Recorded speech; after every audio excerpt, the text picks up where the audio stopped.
വ്യസനസമേതം ബന്ധുമിത്രാദികൾ cinema തിയേറ്ററിൽ പോയി കണ്ടു.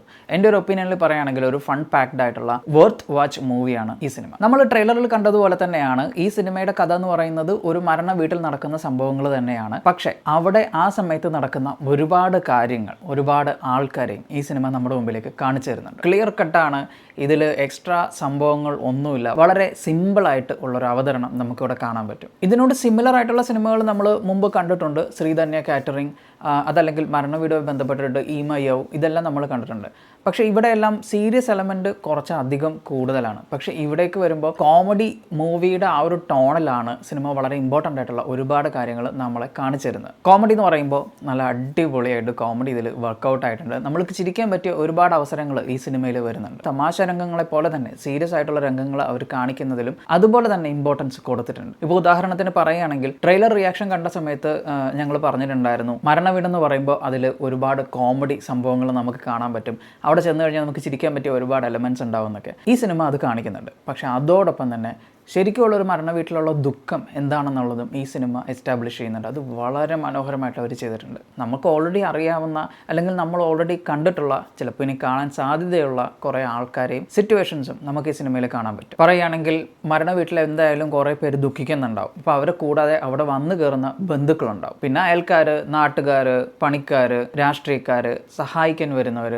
വെള്ളമടിച്ച് സഹായിക്കാൻ വരുന്നവർ, തല്ലുണ്ടാക്കുന്നവർ, തല്ലുകൊള്ളികൾ, അങ്ങനെ പലതരത്തിലുള്ള ആൾക്കാരെ നമുക്ക് കാണാൻ പറ്റും. അപ്പോൾ അങ്ങനെയുള്ളവരെ സിനിമ കാണുമ്പോൾ നമുക്ക് എടുത്തു പറയേണ്ടത് ഇതിലെ അഭിനേതാക്കളുടെ പെർഫോമൻസ് ആണ്. അവർക്ക് എല്ലാവർക്കും അവർക്ക് കിട്ടിയിട്ടുള്ള ഒരു കഥാപാത്രത്തിൻ്റെ ഇൻഡിവിജ്വാലിറ്റി കാത്തു സൂക്ഷിക്കാനായിട്ട് സാധിച്ചിട്ടുണ്ട്. എക്സലൻ്റ് ആയിട്ട് അവർ പെർഫോം ചെയ്ത് സ്ക്രീനിൽ അത് കൊണ്ടുവന്നിട്ടുണ്ട്. എല്ലാവരെയും, each and every one deserves an appreciation. Anaswara ഒരു ഫെൻറ്റാസ്റ്റിക് ജോബ് തന്നെയാണ് ഈ സിനിമയിൽ ചെയ്തിട്ടുള്ളത്. ഇതിലെ കഥാപാത്രത്തിൻ്റെ പെർഫോമൻസ് വേണമെങ്കിൽ അനശ്വരയ്ക്ക് ഓവർ ആക്കായിരുന്നു. അങ്ങനെയുള്ള സംഭവങ്ങളൊന്നുമില്ല. വളരെ കൺട്രോൾഡ് ആയിട്ടുള്ള ഒരു പെർഫോമൻസ് നമുക്കിതിൽ കാണാൻ പറ്റും. അതുപോലെ അസീസ് നെടുമങ്ങാട് ത്രൂ ഔട്ട് ആ ക്യാരക്ടറിനെ കൊണ്ടുപോയിരിക്കുന്നത് അടിപൊളിയായിട്ടാണ്. ആ ഒരു ക്യാരക്ടറിന് ഒരു ഷിഫ്റ്റ് ഉണ്ട്, ഒരു ചേഞ്ച് ഉണ്ട്. അതൊക്കെ മനോഹരമായിട്ടാണ് പുള്ളി ഹാൻഡിൽ ചെയ്തിട്ടുള്ളത്. മല്ലിക സുകുമാരൻ ഇതിൽ അമ്മൂമ്മയുടെ റോളാണ്, ഒരു കുഞ്ഞു റോളാണ്. വളരെ ക്യൂട്ടായിട്ടുള്ള നല്ലൊരു അമ്മൂമ്മയാണ്. ബൈജുൻ്റെ കാര്യത്തിലേക്ക് വരുമ്പോൾ ലുക്കിലാണെങ്കിലും പെർഫോമൻസിൻ്റെ കാര്യത്തിലാണെങ്കിലും പുള്ളി തകർത്തു. അതുപോലെ തന്നെ നോബി നോർമലി കോമഡി വേഷങ്ങളൊക്കെ ചെയ്യുകയാണ്. പക്ഷേ ഈ സിനിമയിൽ വളരെ സീരിയസ് ആയിട്ടുള്ള, അതുപോലെ തന്നെ വളരെ കൺട്രോൾഡ് ആയിട്ടുള്ള ഒരു പെർഫോമൻസ് പുള്ളിയുടെ ഭാഗത്തു നിന്നുണ്ടായിരുന്നു. ജോയ്മോൻ്റെ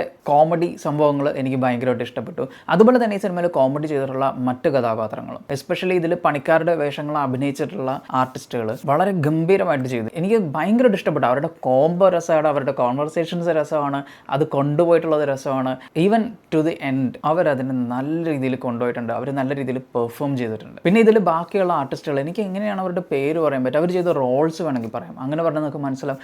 ഇതിലെ പണിക്കാർ, ഇതിലെ മെമ്പർ, വയസ്സായ മരണ വീട്ടിൽ കമൻറ്റ് പറയുന്ന ആ ഒരു വ്യക്തി, മരണ വീട്ടിൽ ഓടി വന്ന് കയറി കരയുന്ന ആൻറ്റി, വീട്ടിലുള്ള പിള്ളേർ സെറ്റ്, അവരുടെയൊക്കെ ഡയലോഗിൽ പോലും ആ ഒരു ക്യാരക്ടറിൻ്റെ ആ ഒരു ഡീറ്റെയിൽ അവർ കൊടുത്തിട്ടുണ്ട്. അതുപോലെ തന്നെ മരണ വീട്ടിൽ പരദൂഷണം പറയുന്ന ചേച്ചിമാരുണ്ട്, അവരും ആ റോൾസ് ഗംഭീരമാക്കി. ഈവൻ അവരൊക്കെ തന്നെയാണ് മരണ വീട്ടിൽ കുടിക്കാനും കഴിക്കാനും പോലും സമ്മതിക്കാതിരിക്കുന്നത്. പിന്നെ ആചാരങ്ങളും നിയമങ്ങളും അവരുടെ ഇഷ്ടത്തിന് സൃഷ്ടിക്കുന്ന കുറേ ആൾക്കാരും എല്ലാ മരണ വീട്ടിലും ഉണ്ട്. ഈ സിനിമയിലും നമുക്ക് അങ്ങനെയുള്ളവരെ കാണാൻ പറ്റും. പക്ഷേ എനിക്ക് ഏറ്റവും ഇഷ്ടപ്പെട്ട പെർഫോമൻസ് വന്നത് രണ്ടുപേരുടെ കയ്യിൽ നിന്നാണ്. അതിൽ ഒന്ന് അനശ്വര രാജൻ്റെ അമ്മയായിട്ട് അഭിനയിച്ച ചേച്ചി, പിന്നെ നമ്മുടെ അയൽക്കാർ, ഭാര്യയും ഭർത്താവും. അതിൽ തന്നെ ഭാര്യയുടെ പെർഫോമൻസ് ഭയങ്കരമായിട്ട് എനിക്ക് ഇഷ്ടപ്പെട്ടു. ഇനിയും ഞാൻ ആരെങ്കിലും വിട്ടുപോയിട്ടുണ്ടെങ്കിൽ ദയവായിട്ട് ക്ഷമിക്കുക.